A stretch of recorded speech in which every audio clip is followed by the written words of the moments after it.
Well, I don't know if my story is going to be as good because mine's going to be more of a horror story because I'm more here, less here as the president of FSNA and more as the director back in Santa Rosa County, Florida, which is 100 miles west of here. And by the way, our county, like a lot of them in the Panhandle, down by the Gulf is a beach town, but when you get to the northern end, that's our farming community. And peanuts are a major crop in Santa Rosa County. We have a major peanut festival once a year, so we love peanuts in Santa Rosa County. So what I'm going to tell you is a story that happened to us that has to do with peanut allergies. And every district deals with peanut allergies. Most parents are reasonable, and if you make the accommodations, and it's not unusual, and most cafeterias will have a peanut-free table. We monitor children based on their parents' requests through our point-of-sale systems. That's where they go through the line, and there's the cash register, and when the child puts in their number, up can pop messages, and so if they've got a peanut allergy, the cashier will look to make sure that they don't have peanuts on their tray, and we monitor that, and that is satisfactory to almost all parents. However, we had some parents move into our district, move into a county that is known for growing peanuts with a son that had severe peanut allergies. These parents had just moved from another state where they had won a lawsuit because the school district failed to protect their child from the peanut allergies. So they moved from that district to our district, and of course I wondered, why are you moving into a place that has peanuts everywhere? And I'll let you come to that conclusion, but I will tell you that the Florida lottery is not the only lottery going. So anyway, so they move in, and their requests were unreasonable. Now, what happens when a child has we have to deal with a child like that, they are put under the exceptional student education program, which is the same with the special needs children. Now, not all special needs children have that, are what you think of when you think of special needs. Some are allergies. And so what has to be written is something called an IEP, an individual education plan. And once that plan is written, the district must follow it to a T. And that's what happened to this family in Mississippi.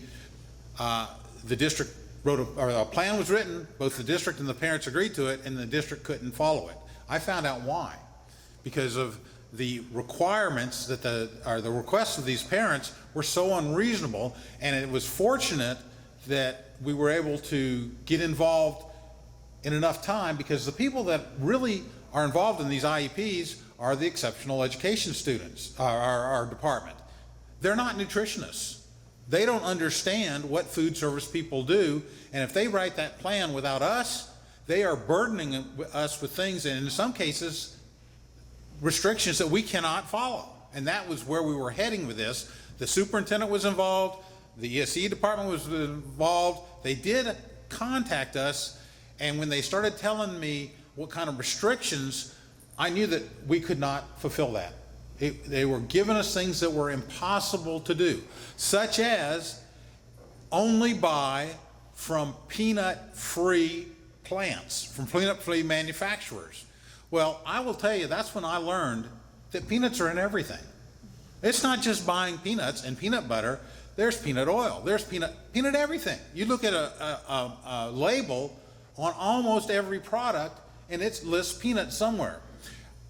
And even if it doesn't, it was manufactured in a plant that did make something with peanuts. They were demanding that throughout our whole district that we only buy from manufacturers that were certified peanut free. Well, guess how many there are? There aren't any. At least any that make general products. There may be a plant that makes one specific thing that has nothing to do with peanuts, but even if they are certified peanut-free, that means that on that batch of product they made that day in that room, wherever they have the machinery, there were no peanuts, and then it was thoroughly cleaned before they made something that was.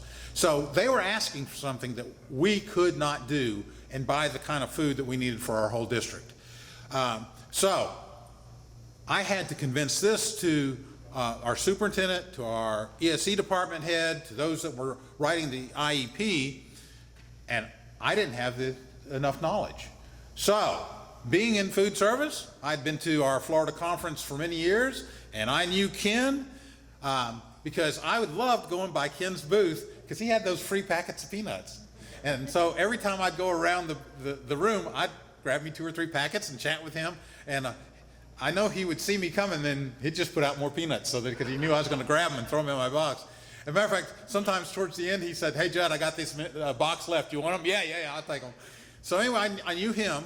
So this is how you were involved in my story, or at least your organization. So I called Ken. I said, "Ken, here's what's going on. We've got some parents that are totally unreasonable, and this is going to lead to a lawsuit at some time because I think that's their ultimate goal. I need some help." And Ken says, "I gotcha," and he gave me Sherry's number. And so we went from Florida to national, and that's where Sherry and I started working together. I sent her all the information that I had, that here's what they're wanting, how do I counter this? Now, me going and telling my superintendent this stuff didn't impress him much. Coming from Sherry at the National Peanut Board, okay, now we got some experts. Now I'm not just telling him stuff because I didn't want to do with these parents. We got some real expertise. And so it started to shift. So we learned, now I will tell you, these parents were smart. They already knew they could not demand that there be no peanuts in the school because they knew through court cases and there are other requests from other places that children did have the right to bring peanuts for their own lunch. They also knew that they could demand that we not sell peanuts. Now that would only work if we agreed to it, because the IEP is what the school district agrees to. And I fought that, lost that battle for that one school, but not for the whole school district. Now I tell you, these parents not only wanted no peanuts in our school, they didn't want any peanuts in any school in the district. They wanted that whenever their child traveled, like if that school had a ball game in another county, they wanted that county not to have peanuts at that event. I mean, these were unreasonable folks. And so with the information that Sherry provided, and we emailed back and forth, I got stacks and stacks of stuff that I was able to pass on, learn about. That helped us moderate the situation. It was still difficult. We still had to provide these parents data sheets for every product that we served. And of course, in school lunch now, I can't remember if it was Sherry that said, or one of the said that it might have been Amy. It's not like what it used to be. We have different entree items every day. Now there's some things that are the same, but you go to a high school now, it's like going to a food court. So for every product that we serve, these parents demanded that they get the data sheet on every product. So every day we had to carry them the data sheets. So it was incredible. But we were able to work through it. Now, did we win? We won in that we never got sued, and we never lost a lawsuit. We lost in that it was a lot of work. But because of the National Peanut Board, because of Sherry, because of Ken, we were able to moderate, and it wasn't so bad. So we were able to get through it. Now, I will tell you, the kid was a great kid. He was embarrassed that his parents were pushing this. This kid was one of the very few in our district that aced, made no mistakes on the Florida assessment test when he took it. Brilliant kid. But the parents who were so concerned about this child that they didn't want peanuts anywhere smoked like a smokestack right in front of him. We got reports, even though they were demanding on the school board that we jump through all these hoops, we got reports that this family was seen at Sam's. Ever been to Sam's when they're passing out samples? You think that there's no peanuts all over the place at Sam's? At the movies, at other ballparks. But you know what? They can't sue Sam's for selling what they sue. So I'm not trying to say that was their only motivation. I'm not saying they didn't care about their kids, but we've got to be aware of folks like this that are going to do that. And thank you, Sherry.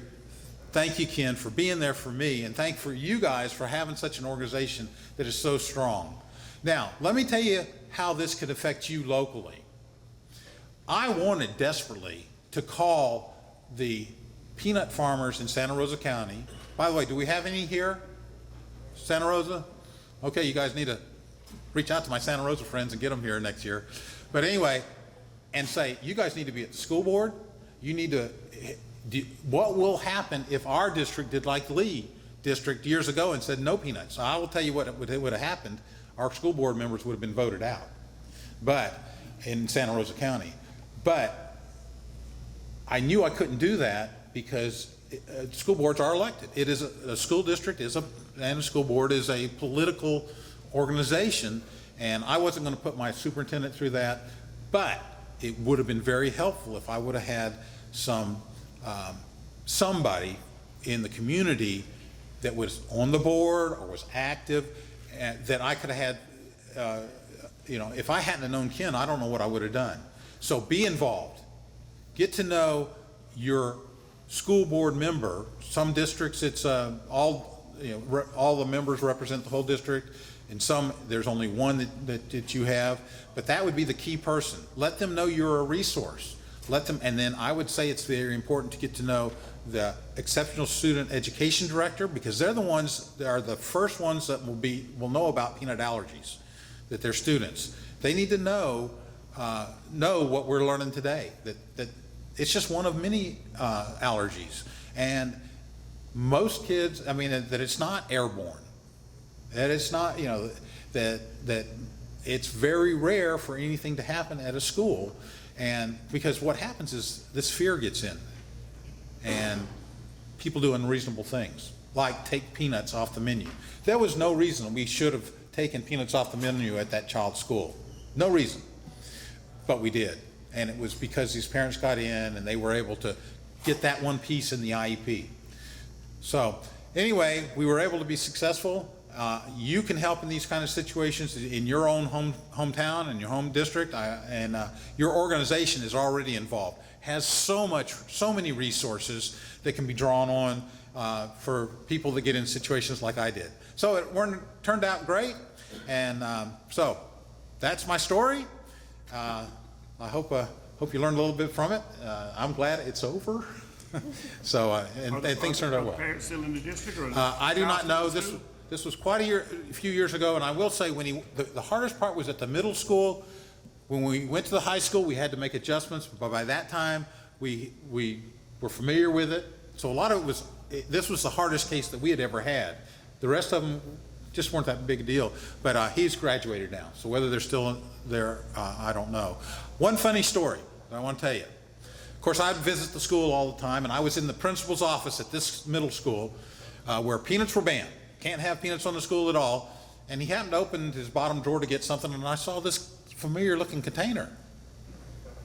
And I said, "Are those peanuts?" And he got a shocked look on his face, and just he looked up and pulled them up, and that was his jar of peanuts. He says, "This is my secret stash, don't tell anybody." So peanuts are there. Peanuts are there. Any questions? Comments? Yes, sir. Did I hear you say that they could not prevent a child from bringing peanuts to school with the court cases that were over that? Actually, a child can bring whatever the parents allow for their own lunch. So yes, if a parent wants to send peanuts to kids on their lunch, they may do so, or for their snack. And these parents, even though they were very unreasonable, they had been through that and they knew it, so they didn't even push that. Any other questions? Well, one more comment I want to make. This is the first time I've been with your group or any peanut growers group, and I want to tell you how amazed I was when I registered. On the table there was peanuts, packs of peanuts in different places. I says, "Wow, that's interesting, peanut growers, and they're giving them peanuts." And then I go into the ice cream place and there's peanuts to put on your ice cream. And then I get my goodie bag and there's 2 jars of peanuts in it. These people love peanuts. They love what, this is not a job, this is a passion. And I'll tell you what, I join you, I grew up on peanut butter, and I used to travel in a musical group. It was a Christian-based one where we stayed at people's homes, and they provided lunch for us. One peanut butter sandwich for lunch could be traded for 5 pimento cheese sandwiches. Everybody loves peanut butter. Thank you.